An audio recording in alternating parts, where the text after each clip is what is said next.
صحابہ آخری صحابہ ہیں. ہمارے حضور پہ خدا نے نبوت کو ختم کیا ہے.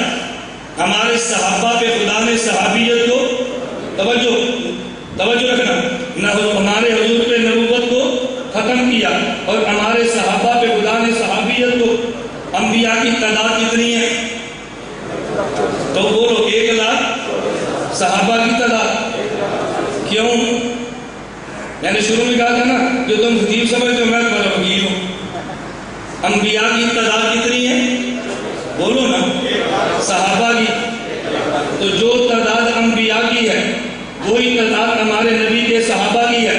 اس میں نقطہ یہ ہے کہ میرے اللہ نے نبی کو اعزاز یہ دیا، نبی کو نمائندہ خدا کہتے ہیں، صحابی کو نمائندہ مصطفیٰ کہتے ہیں. فرمایا نبی جیری جتنی تعداد میرے نمائندوں کی ہے اتنی تعداد تیرے نمائندوں کی ہے. اگر تیرے بعد تو میرا نمائندہ مانے تو وہ بھی کافر ہے، تیرے نمائندوں کے بعد کسی اور کو مانے تو وہ بھی کافر ہے. اس لیے توجہ رکھنا. میں ایک جملہ اور کہتا ہوں، ہمارے حضور آئے ہیں، ان پہ نبوت ختم ہو گئی ہے. جب حضور رکے ہیں تو صحابیت ختم ہو گئی ہے. حضور پہ آنے پہ نبوت ختم ہے، نبی کے جانے پہ صحابیت.